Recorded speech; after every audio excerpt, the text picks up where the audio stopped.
Welcome to Talking Grit. Welcome to another episode of Talking Grit. You can follow us on YouTube, Spotify, or Apple Podcasts. Follow us wherever you want. We don't really, I would say YouTube is probably our preferred, but anywhere else you want to find us, go ahead and do that. You could find us on Twitter. We are pretty responsive on Twitter, so that's at Talking Grit Pod. And no matter where you listen to us, please like, subscribe, follow us. It gets us out to more people, and that's our goal, is to have as many people listen and talk to us as much as possible. All right, I'm Jason Harwood. I'm your host. With me is Jacob Litton. We're doing our NFL pod. Lots of stuff to talk about this week. We're going to focus on the trade deadline stuff. There's obviously a couple blockbusters that happen. We're going to talk about that. Then we're also going to talk about the Lions' lack of moves and how we feel about that. But before we do all that, Jacob, let's move into the NFC North and kind of update people where we're at with that. All right. So the standings for the NFC North as follows. The Packers are still leading the division. They are 5-2-1. They lost to the Panthers at home. Really ugly game for the the one seed in the NFC for the Packers. Just another week where they have not looked very impressive to me. I'm sure their fans are kind of, they got to be getting a little worried, right? Especially after the huge injury that they suffered during that game. Tucker Kraft, they lose him to an ACL injury, out for the season.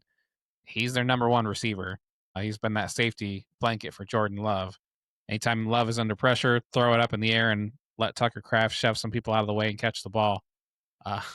But that's a big loss for them. Literally shove them out of the way. Right. That's a big loss for the Packers, definitely. Mm-hmm. And they, for as good of a squad that they have, they just can't seem to get things going all at the same time. And this was just another, losing to the Panthers at home and only scoring 10 points was just a terrible game for them. Speaking of terrible games. They were favored by like 13.5, weren't they? I mean, it was ridiculous. No, largely favored. And I even made a joke about that in the upset of the week. Yeah. Like, as much as I would like to say that the Packers, lose to the Panthers, I don't see that happening. Maybe I wished it upon them, and I'll just keep doing that week in and week out. No, speaking of terrible games, though, number 2, the Lions, 5-3 right now, lost the Vikings at home. We don't want to talk about that anymore. We want to move on from that. The Bears now are also 5-3, though. So the Bears beat the Bengals in a crazy back and forth game where defense just didn't exist. Just unbelievable. Colson Loveland with like a 40 or 50 yard touchdown, bounces off 2 defenders. The Bengals defense is just bad. And especially right there where you just really need to lock in, to give up a play like that is really, really bad. Looking more and more like that Joe Burrow is just going to sit the rest of this year out. No need to come back and subject yourself to this. Bears are facing the Giants at home this week. And then ringing in the rear for the NFC North, the Vikings, 4-4. It's funny because we talked to these Vikings fans and they were all almost ready to throw in the towel on the season. And how quickly things changed. They beat the Lions in Ford Field, a huge win for them. And now all of a sudden they're ready to take on anybody, and they're not so scared of the Ravens. They get to face the Ravens at home this week. So, NFC North, still a really good division. Teams are beating each other up as expected, but nobody's separating themselves. It's still anybody's game here. Yep. Yeah, everyone kind of controls their own destiny in this. If they keep winning out, they could win that division. It was crazy. Viking fans are basically like, we were on that other pod. The surprise for me was they were not very happy with KOC, which he won Coach of the Year last year. That was shocking to me. And then all of a sudden they win, and we go live on, we're doing our podcast live Monday night, and it is suddenly filled with overconfident Vikings fans that, were silent. And then all of a sudden, they come in and wanted to share their piece, which, okay, that's fine. Welcome to the party or whatever. But it was, quite a change. They've been waiting for a really long time to get on us Lions fans. They have not beaten us in a while.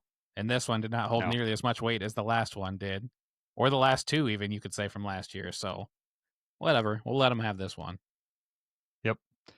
Yeah, I mean, we had won 5 in a row versus them. And that includes Dan Campbell's first win as a Lion. That was the very first win was against them, and that started the streak. But we're gonna give them a nice Christmas present on Christmas Day, and we'll get back to them. Right. It was as frustrating as it was for the Lions to lose. It would have been even more frustrating had Green Bay won, especially if they would have like came back and won or something like that after seeing how they were down. We could have been, if we'd have just handled business, we'd be in first place right now. Right. That's on us. So yes, it was Yeah, helpful. exactly. Lessen the blow that the Packers lost to. Right. Let's move on to the trade deadline. Lots of action this week, and basically the season too. 25 trades you marked on here, the most since 2000. There was a lot like towards the end of training camp where people were like, "We're going to cut this guy, let's move him around," which you're starting to see a little bit more of. But blockbuster trades, I mean, obviously the Micah Parsons one that happened right before the season, and then which we're gonna talk about in this segment. But there was more than two trades, but there was two blockbuster ones, both by the Jets. First one was Sauce Gardner to the Colts. That blew my mind. I did not expect that to happen. I'm sure you were just as surprised as I was. Absolutely. I mean, that's a young core player that you're building around, and then for Aaron Glenn, this is his first year. You kind of think, especially AG being a defensive back, you think he'd try to hold Right. on to these guys, and I've not heard any additional stories behind that. If that was Sauce wanting out, if that was just them not wanting to pay him anymore, or if they just got a call from the Colts. I know the Colts, supposedly were calling around about corners, and the Colts just called and said, "Hey, we've got 2 firsts and a receiver for this guy." And maybe that offer in a rebuilding season was just an offer they couldn't refuse. It was just too good, because that's unheard of to get 2 first-round picks and a player for a defensive back, especially in the middle of the season like this. Yeah, I know. Well, I think the last time that happened would be Jamal Adams, right? Well, I mean, the so Jets did that. Jalen Ramsey, I think, was the last one to get multiple firsts, and that was when the Did he Rams get won two the Super firsts? Bowl. Okay. Yeah. Okay. Yeah. So that was Just very especially they infrequent, just though. signed. Yeah, they just signed him to the extension, which was surprising. But 2 firsts for Donnie Mitchell. I think he's a second round. He was a second round wide receiver, right? I mean, he's pretty young. I know he had where he dropped the ball right before the end zone, so maybe he fell out of favor with That the was the Colts. only But loss. That was the only loss the Colts had for a while, was when he dropped that ball. So yeah. they were not happy with him. No. So that was the first of the blockbuster trades. And then Quinnen Williams goes to the Cowboys, which I want to talk about this trade on both ends. Okay. For the Jets, getting another first rounder, they get a second rounder next year, and they get Mozzie Smith back. So they're going to replace a player, obviously a lesser player than Quinnen Williams, but high draft pick, probably has not performed to what the Cowboys expected when they drafted him. But now the Jets have 5 first round picks in the next 2 years. You've not only done that, you've unloaded major money. I mean, you cleared up draft or cap space this year, which will carry to next year, plus the money you were going to spend on Quinn Williams and Sauce Gardner. First of all, what do you think? I mean, is this a good move overall, trading these 2 players for the Jets? I mean, they're essentially giving up on this year and maybe even next year, because I mean, those draft picks are just going to hit. What do you think about this from the Jets' perspective first? I mean, time will tell whether this was the right move or not, right? I mean, on the surface, you're going to have to see who they get with these picks, and you're going to have to see what the Colts do and then what the Cowboys are able to do with anything with these guys. But obviously, AG is no stranger to the rebuild. He was here in Detroit. He knew, what it was going to take. He obviously knows the importance on hitting on these draft picks and getting these guys on a rookie deal. So, I mean, the blueprint is in place. So I think if I'm a Jets fan, I'm not happy, but you know what? The season's already over with. But when you think about these 2 guys being gone, then you kind of do worry about the future. You start to worry about next year. You start to worry about, what are we going to do? Is this, have we just entered a 3-year rebuild before we're even playoff contenders anymore?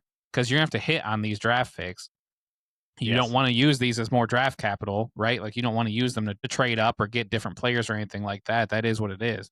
I mean, they intend on making these picks. So, if they hit on most of these picks, then all of a sudden they're, where the Lions are, where we're competitive for, years to come. So, I guess the bait has been set, so they're going to see. Time will tell exactly what's going to happen for the Jets here. I don't hate the Yeah, move, so I though. would. No, I actually think it's, again, we have to see what they do with these draft picks, but I look at it this perspective. Do the Jets' own pick next year could possibly be number one overall? Okay, if it's there, then they get the quarterback that they want because they're going to obviously need a young quarterback. They're not going to go forward with Justin Fields, uh, or who's their Tyrod? Is it Tyrod Taylor? Who's Yeah, their backup? Yeah, Tyrod Taylor, right? So neither one of those guys are going to be the guy. So ideally they've got one win this season. They traded away obviously their top two defenders. They on pace to get the first overall pick, so they won't have to package any of their picks, these first round picks, to move up and get their guy. Now they can say they do pull off another win or two this season. However, I'm going to say that since they've already given up on the season, since they've given up these picks, I'm not saying they're not going to go try to win, because AJ is not going to play like that. But they've struggled to win with these guys, and now their two best defenders are gone off this team.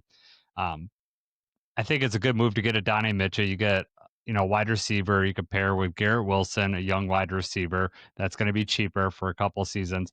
And you got these draft picks. If you hit on the quarterback, then you're going to be pretty good. I expect AG to put a competitive team out there. He was never going to turn this team around in year one. And if you look at the Lions, are on that same, they were, same thing. It's like setting a culture, setting a mindset, getting the people in place. And that takes more than one season to do that. But they got to hit on these draft picks. If they don't hit on these draft picks, then it looks really bad. Let's right. move to the Cowboys end of Hang the on, Quinnen Williams deal. Oh, go hang ahead. on Sorry. though. So, because right now the Jets have the third overall pick, because the Saints and the Titans are both, also one win and they're lower. Yeah. The Titans, you don't Yeah. have to worry about taking a quarterback. They just did that. But the Saints are probably going to be taking a quarterback too. And like you already Yeah. said, I don't think AG is going to go out here with the mindset of like, we're not going to win or we're going to tank or whatever. But I mean, maybe ownership, and maybe that's kind of part of the move as well, is like, let's just, we'll get that pick. I also, if you look at the draft prospects, there's not a surefire. Yeah. There's not like a quarterback sitting at number one that's like leaps and bounds above anybody else. Yep. You It's mean not you're not like going to spend that on Arch Manning? How everyone expected that? The yeah, race right. from Arch? He's like not even.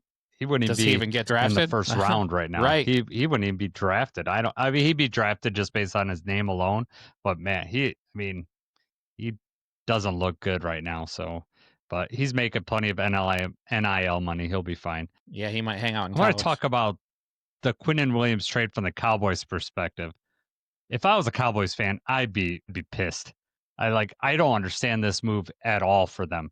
Not even for this season. Okay, next season you get him. But wouldn't you trade away the first rounder? I don't know which first rounder they traded. I don't know if it was their own or if it's the one they're going to get from the Packers. I saw something that was like, it was some sort of like stipulation or something, like whichever draft pick was higher was the one that they had to give them. And I've not heard of that Okay. being a thing before. Like Okay. in NBA, they have like, protected picks or like whatever, but I have not Yeah. heard of that being a thing in the NFL, that you Okay. can wait till the end of the season to decide which pick that they get. All right. Well, that's interesting if that's the case. But so now you've given up one of the picks, essentially, whether it's the Packers pick or not, you've given up one of the picks that you counted on in the Micah Parsons trade. And then you get Quinnen Williams, who is older, plays a less premium position, and you're going to be paying him like in the 27 million. Now, Micah would be more, but he's also going to be more productive. I just don't understand this trade on the surface at all for the Cowboys. It's like making a move to make a move. I don't get it. Do you understand it at all from a Cowboys perspective? I mean, you're getting another all-pro defensive tackle, and now your defensive tackles are loaded. You have an immediate upgrade at that position, but you're right. You still don't really have the edge help. I don't have it right in front of me right now, but I mean, you basically took Micah Parsons and traded him for Quinnen Williams, right? Like, you switched these picks around. You lost a second. The Cowboys still have 2 first-round picks in this draft coming up. It's next, the 2027 Yeah, it's 2027 first. Yeah. Right, Mhm. right. And then in that one, they still will have, either theirs or the Packers. So they've still got round 1, 2, 3. So, I mean, it's not like they're sitting in terrible shape with the draft picks. They traded for a linebacker from the Bengals too. So I mean, I guess Jerry Jones is at least trying. They're trying to make an effort here, but you're right. It's just hard to think of two really good defensive tackles because you got, Kenny Clark too, making that much of a difference. Edge is a premium position and you lost a premium player. So is that going to be on Yeah. your radar with one of these round one picks now? I don't know. But I It's just don't tough to get it say. from a money perspective or whatever. I mean, I'd rather have a premium, when I say premium, I mean, Micah Parsons is like premium of premium, right? Right up there in the top, you're talking the top 3 end linebacker, whatever position you want to call him, edge player. He is one of the top 3 players at that position. And then you get Quinnen Williams, who is a good defensive tackle, but like I said, he's older, and I'd rather have that edge help. I I I just don't get it. And like you said, they already have some defensive tackle help. I mean, Quinnen Williams is definitely an upgrade, but I just don't understand why you could make this move. Did his pride, like it feels like his pride about Micah Parsons just got in the way of them making a deal with him. And it's become more and more apparent with this trade. They didn't even I just don't get it from any Cowboys perspective. I think it's a terrible trade. Yeah, I mean so for Clark and for Quinnen Williams, those two players combined, I think are still like $2 million cheaper than what Micah is getting per year. Right. But like we've already said, then who do you have at? And it'd be different if they had other edge defenders that were like, hey, we'll just throw in this guy or that guy. They've got Clowney now, which he's past his prime. Yeah. To be buyers at the trade deadline on a season where it looks like you're not going to make the playoffs is kind of wild. Yes. Well, that's it too. It's like they were, they're 3-5-1. I think they're 3-5-1 at this point. That is like, are you trading for the future? Okay, then if you had Mike at this, you'd be better than 3-5-1, especially with that offense.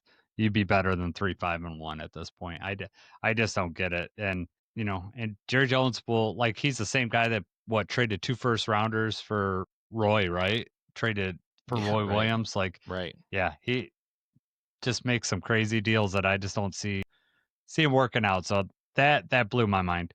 I mean, at the same time, they had Micah last year, and they had a losing record, right? They didn't make the playoffs last year. So, yes, he's a difference maker on third down, but I don't think that he needs other people around him for run defense and for right. This offense this year, he'd have made a big difference. Getting George Pickens has made their offense, I mean, much more dangerous. Right. So I don't know. I know a lot of Lions fans were upset that the Eagles made a deal, but they got Jalen Phillips. I mean, they made multiple trades this year. None of it moves the needle for me for the Lions, and I just don't want to see it. I didn't want to trade draft capital for these guys that these are available. What other trades did you want to highlight? I think it's noteworthy that the Bears made a trade, right? So they traded for a defensive end, Joe Tryon-Shoyinka. So he's a former first-round pick just a few years ago, has not really played at a high level. So it's not a Micah Parsons level noteworthy trade, but just noteworthy in the sense that Ryan Poles yet again makes a trade at the deadline, and they're not afraid to just bring in some fresh legs. And they have injuries at edge. They decided to bring in some depth, and that's one of the things I think makes Lions fans a little upset too, is just, you see all these other teams, and with Jalen Phillips, the Eagles, it's like, man, the Eagles are already good. Now the Eagles are getting better. It feels like the other teams around you are getting better, and we're kind of standing pat with an injured team, which we'll get into that in a second. But, those two, and then Rashid Shaheed to the Seahawks. I know that you put that on here too. That's a huge get. The Seahawks have been a really good team this year, and now they've just added another level to it.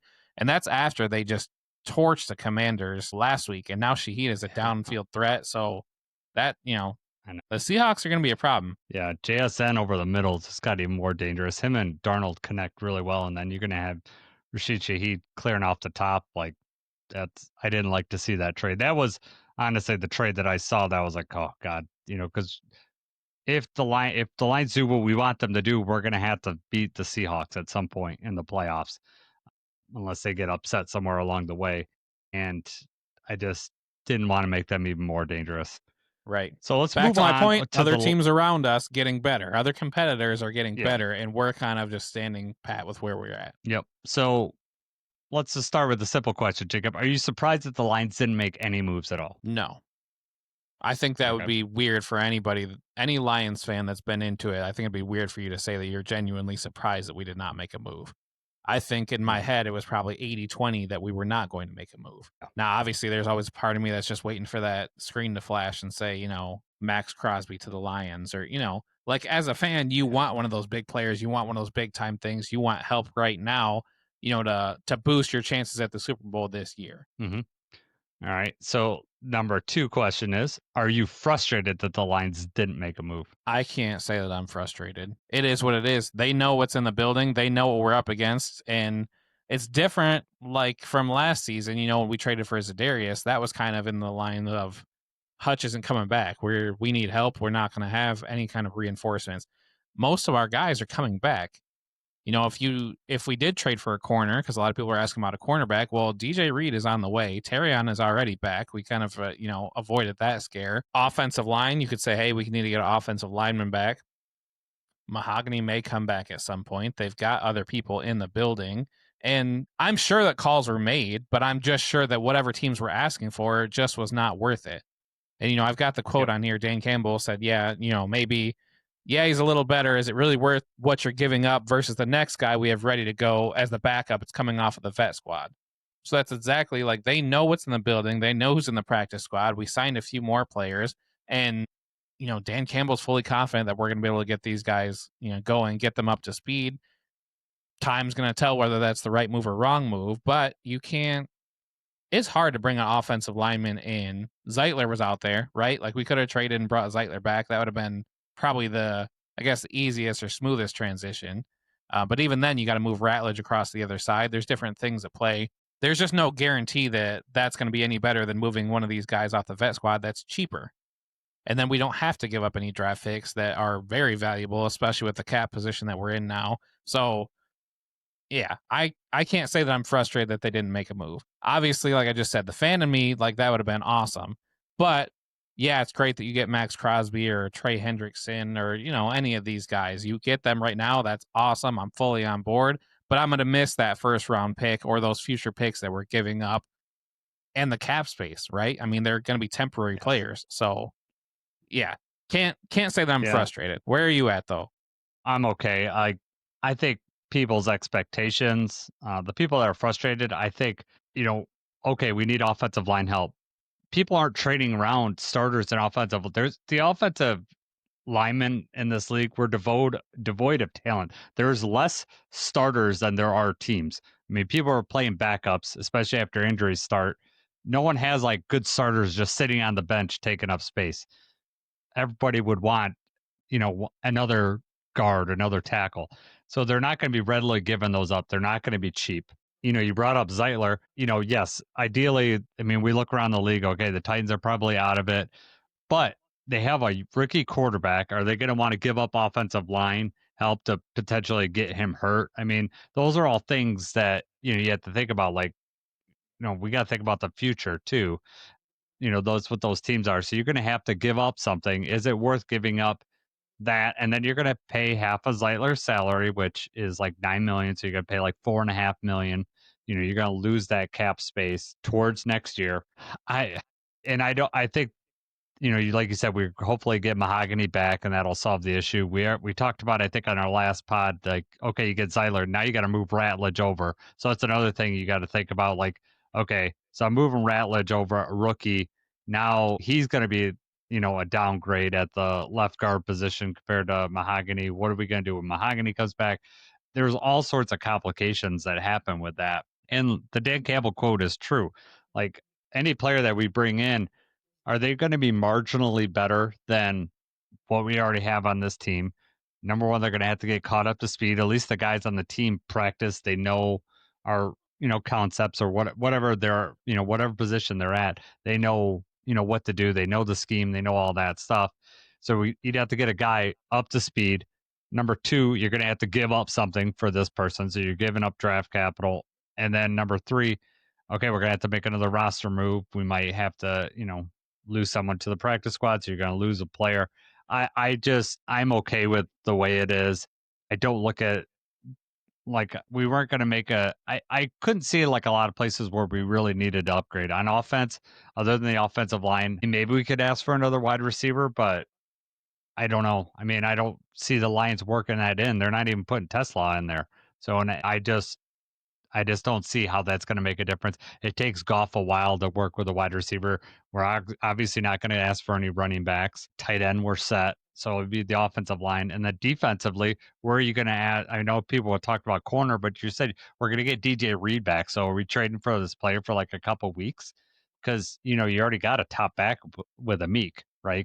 And I'm like you. I think TA is a serviceable starter in this league, and I expect him to get better. He's not going to get better if you bench him. He's just not. I want to have him out there. I thought he just got his first interception. I think he's been playing better this year. I know he gets the penalties. I know there people have their strong opinions about TA, but you want him out there. You're not going to replace.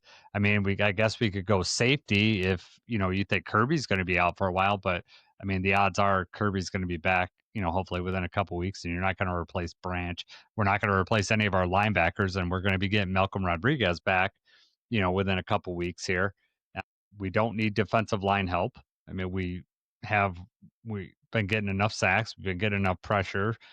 We're steady at the middle, especially since we got Aleem. So I don't know where people thought they were going to get this trade where we're going to do it. Was the offensive line or bust for me. That's where we'd have to trade for if something worked out. Maybe a late round swap of a pick or something like that. Nothing happened. So I assume that nothing was worth their while. It's not like Brad Holmes is like ignoring that. Like he's not negligent in that way. But Yeah, that'd be the I only think position I would trade for. the people that are upset though are just the people circling the Max Crosbys, the Trey Hendrickson, the high profile names, not the names that are like, hey, we just need, like how you said, they're not thinking rational about where with injuries, where these guys are going to play, where they're at. They're just thinking about upgrades, and they're thinking about getting star players. As if we were going to call the Bengals and say, we'll give you a 6th and a 7th for Trey Hendrickson. And they were going to say, okay, here you go. That's just not going to happen. And real quick, back to the offensive line before we move on, though, is like, Mahogany got hurt. It's not out of the question that Graham slides over. You've got Tristan Colon, who's played guard, but he's also played center. We've got Kingsley on there. Maybe this is the time where it's like, you know what, Graham struggled a little bit. Let's move him back over and let's give one of these other guys a shot at center. So there's a lot of moving parts to this that they're going to have to try to figure out what combination of linemen works best for us. And I just hope that it's only the interior and that Panay and Taylor do not miss time. Because then that's really bad. Yeah. We talk more about the offensive line in our preview pod, so you could check that out on there. Let's move over to Grit Picks. Jacob, I'll let you, since you won last week, I'll let you talk about how we fared. All right. Last week, Thursday night football, Ravens at Dolphins. Jason said Dolphins. He was wrong. I said Ravens. Sunday night football, Seahawks at Commanders. We both picked the Seahawks, and man, did they come out firing. Really, really impressive game. And then Cardinals at Cowboys. It's funny because I said before, the Cardinals are just the Cowboys' kryptonite. Like, for some reason or another, the Cowboys just cannot beat the Cardinals. And even with Jacoby Brissett, the Cardinals were able to move the ball effectively, and they were able to beat the Cowboys. So we were both wrong there. That brings us to, so last week Jason went 1-2. I went 2-1. So we're still neck and neck, though. Overall, I'm 17-15 this year. He's 15-17. I like how you said even with Jacoby Brissett, they offense moved. I think they're better with Jacoby Brissett. It's funny that now Kyler is on IR. Like, that was not mentioned before, and then Brissett played pretty well, and now they're like, you know what? It was the timing of that was weird. They're like, okay, you know what? Yeah, he's going to be our starter moving forward. And they're like, actually, because Kyler's going on IR. Like, it sounds like you kind of just decided to bench him, but okay. Jacob. So let's get to this week's picks. Thursday night football, Raiders at Broncos. This one is a huge mismatch. I'm assuming we're both going Broncos, but I'll start out with I am taking the Broncos. They are favored by 10.5. Not so fast here. No, I'm just kidding. So the Broncos, good. Broncos have I was hoping you picked the Raiders. Listen, so the Broncos have a 7-2 record. They're top 10 offense, top 5 defense, right? And then you flip it over, the Raiders are 2-6. They're at the bottom of offense. They're at the bottom of defense. Geno Smith hasn't looked good. The rookie running back, Ashton Genty, has really struggled. The offensive line's bad. Really, the only bright spot for the Raiders right now is Brock Bowers. right? And I mean, even Brock Bowers was enough to almost win the game last week against the Jaguars. I don't know if you caught that, but that one went into overtime, and Oh the yeah, Raiders that was a scored. fun Yeah, game. yeah, and then they went for 2. They didn't get it. I mean, they almost won, which was Yep. funny because I think that was the right call to go for 2 instead of trying to just play and move on for the tie. But it didn't turn out in their Yes. favor. But anyway, Brock Bowers needed 3 touchdowns. He was the only one moving the ball for him at all. The Broncos have not been perfect, though, right? So they beat the Jets by 2 points. They beat the Giants by 1. They played the Texans last week without C.J. Stroud for most of the game, and they won by 3. So on paper, they just don't look like a 7-2 team. But it's their defense has just been so effective at shutting these guys out. And I definitely think with how bad the Raiders are, with how bad the Raiders defense has been, the Broncos are going to be able to outscore them. So I'm not Yep. prepared to say that the Broncos are going to blow them away and cover this 10.5 point spread, but I am picking the Broncos to win. All right. I was hoping you'd go with the Raiders. Last How time you were many so picks? confident of the Rams and 49ers, and that did not turn out. Yeah, no, you're right. 100%. All right. Game 2. Steelers, Sunday Night Football. Steelers at Chargers. Chargers are favored 2.5. Who do you got in this one? I think this is actually going to be a really good game. Both teams are kind of like in the middle of the pack as far as stats and everything goes, but they both are winning football teams. They both look like potential playoff teams. So the Steelers just upset the Colts in a really big win. The Chargers are on a winning streak right now, and the Chargers are at home. So this was a coin flip game for me, but with home and everything, I'm going to go with the Chargers in this one. Did you pick the I'm Steelers or are with you you. going Chargers? I'm going Chargers too. Okay. The home being at home, I probably would. Whoever was at home, I'd probably take in this. Yeah, one. this one was kind of hard That's for the me. tiebreaker. That's a tiebreaker for me. We'll see what Justin Herbert shows up here. I'm hoping the bad Aaron Rodgers shows up, the one that throws picks or whatever. But I'm going to go with the Chargers in this one. It'll be a close game. It'll be a good game. I expect it to be one score in the fourth quarter.